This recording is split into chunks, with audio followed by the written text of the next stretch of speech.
All right, after that musical break, Caleb, welcome to the podcast that is currently unnamed. How you doing? Doing good, thank you. How was your drive? How was your flight over here? It was good, man. I made good time over here. What are we doing?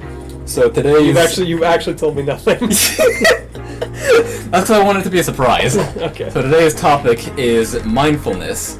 And as someone who has not been enrolled in... Give me a second. Stress Management Tools 2, what does mindfulness mean to you as someone who is this first time hearing about it? Yeah. I have no idea. I'm just going to assume mindfulness means like being able to keep stock of yourself in your life, I suppose. Like just being organized and being able to No, that's just tough. I've never heard this before. All right. I mean, you've kind of got the main idea. It's essentially just being present, being right able to now. like step outside yourself and take stock of your situation, kind of. Yeah. So it's like, are you familiar with rumination and projection? I've heard those terms, never. So used. projection is essentially like thinking about the future and what's coming ahead, what tomorrow brings.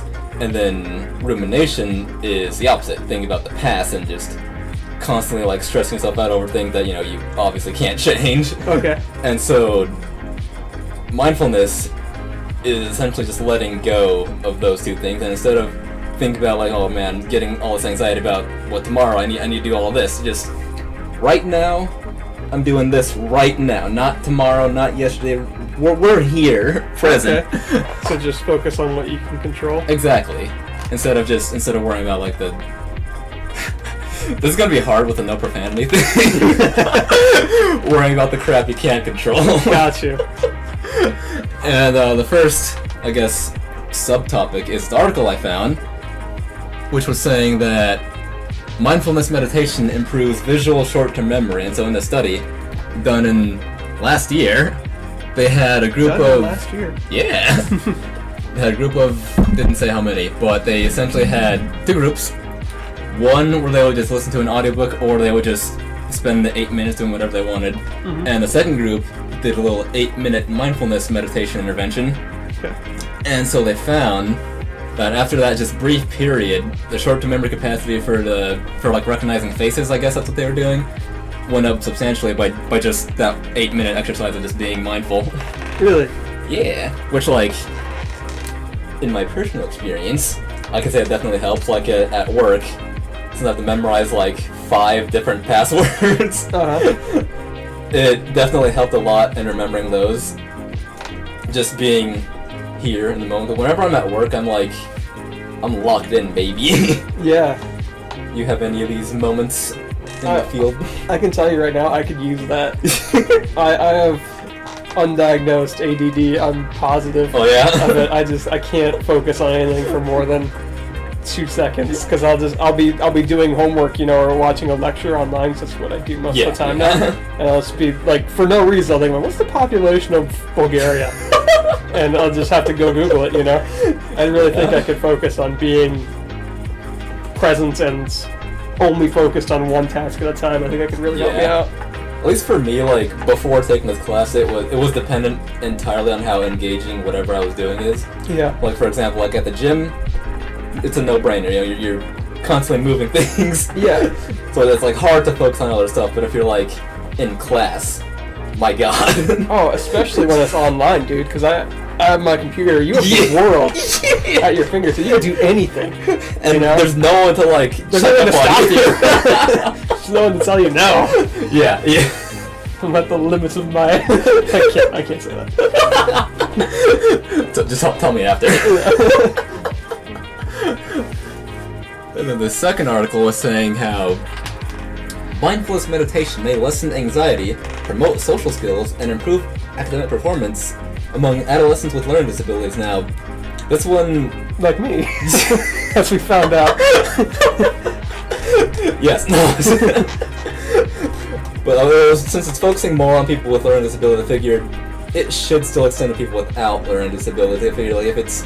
we also have similar wiring. Yeah, if it works with the worst of people, why shouldn't it work with No, that sounds mean, but you get what I'm saying. No, yeah, I get what you're saying.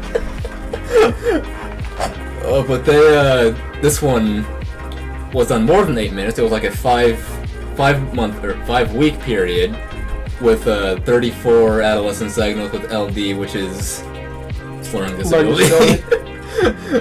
Sounds like something else, but yeah, it's long and short of that one is just it helps you in many areas being mindful. Okay, so you brought up mindfulness meditation a couple times now. What does that actually entail? So it really depends on like what works for you. There's sitting with like one of the like first things I was taught was like sit with like your back against the wall, close your eyes and just let your mind go blank for however long you can. Okay.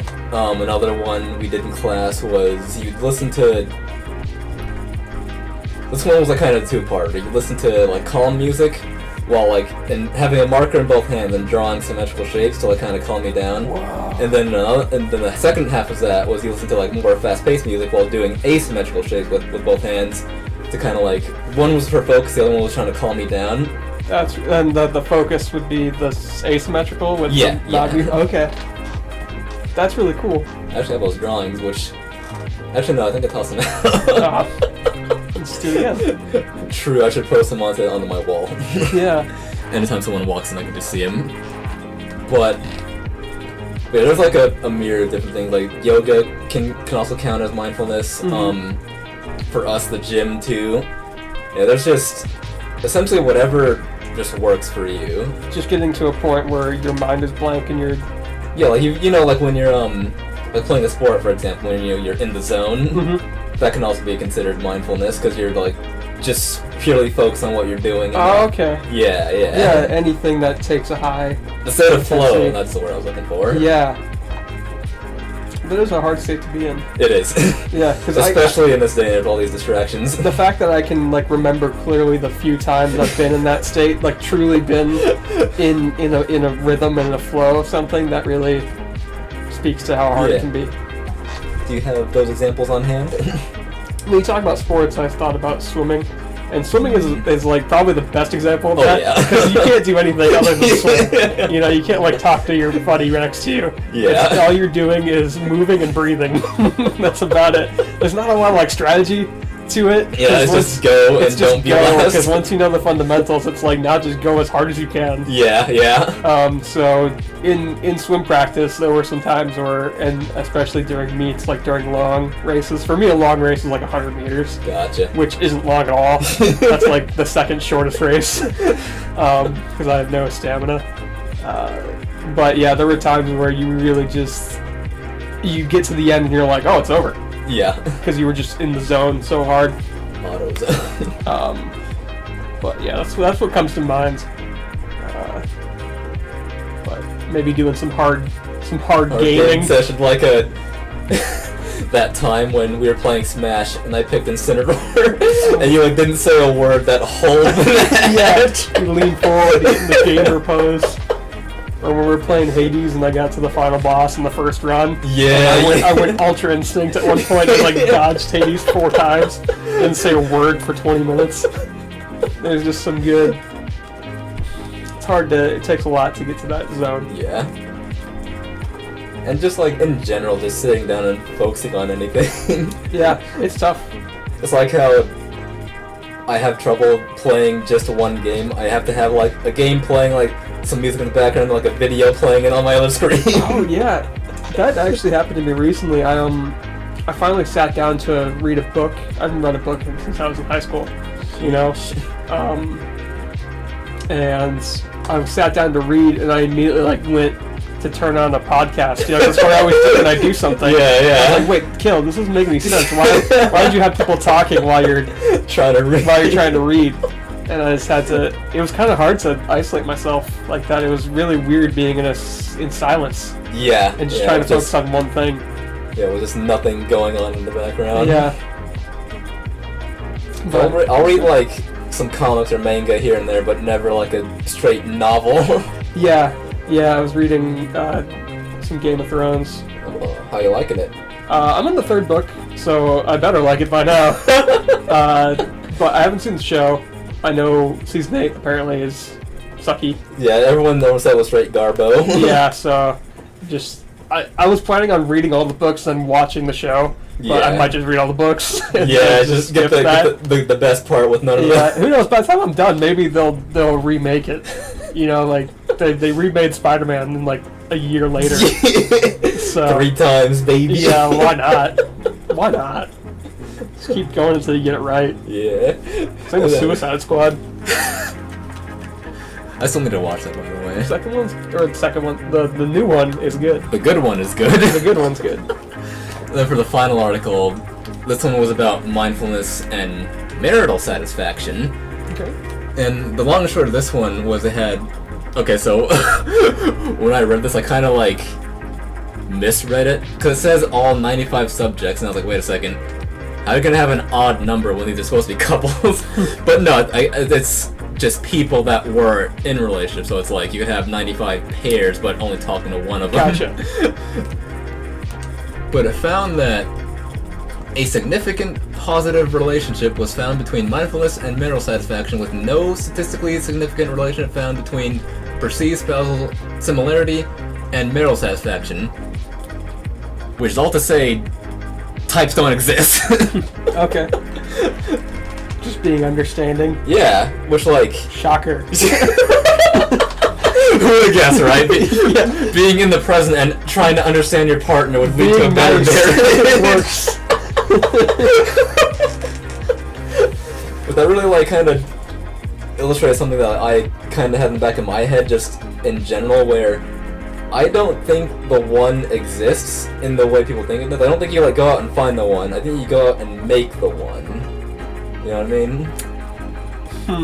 Where it's like there's like a nearly infinite number of people you could be compatible with, but whether or not you are both willing to come to an understanding is entirely dependent on both of you, you know? Okay. So it's like you could... I don't know, give me a random celebrity. Natalie Portman. You and Natalie Portman could make it work if you're both willing to understand each other. Yeah? You know what I mean? Yeah.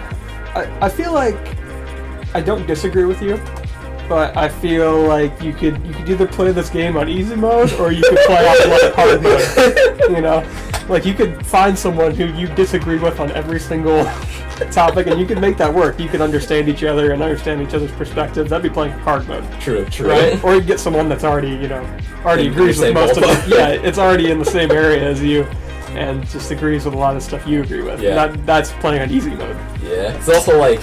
And that might be what some people consider to be the one. Yeah, but then you also need to consider stuff like, do they want kids? How they want to raise the kids, you know? Yeah.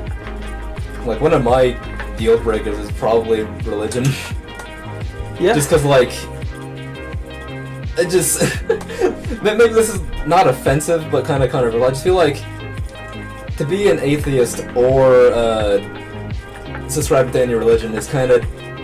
It comes with a sense of arrogance to where you're saying, I definitively know for a fact that this is how things are, when no one knows. Exactly. I think it's very, I think it's very arrogant to do that, because no one truly knows. Until we die. Until we die, then we find out, buddy. Who knows?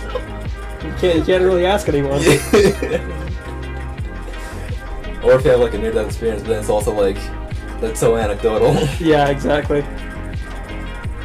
Speaking of which, have you had any ever actual near-death experiences?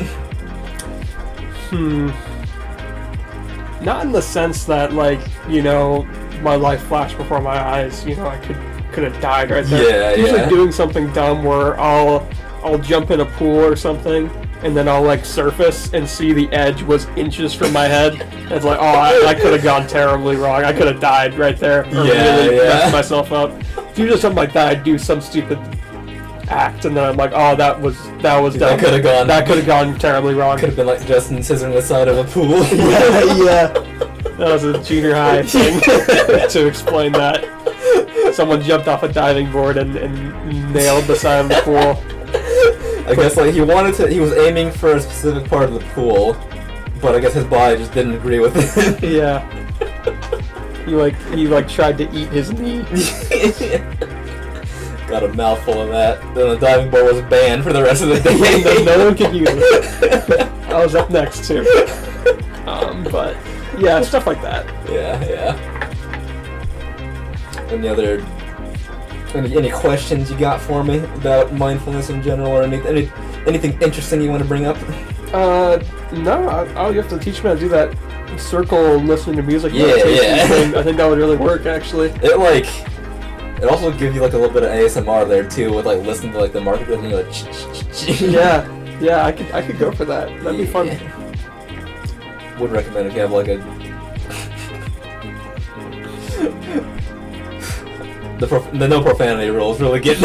Yeah. If you have a really bad day and you could just sit down and do that. Just draw, finger paint for a while, get over it. Yeah.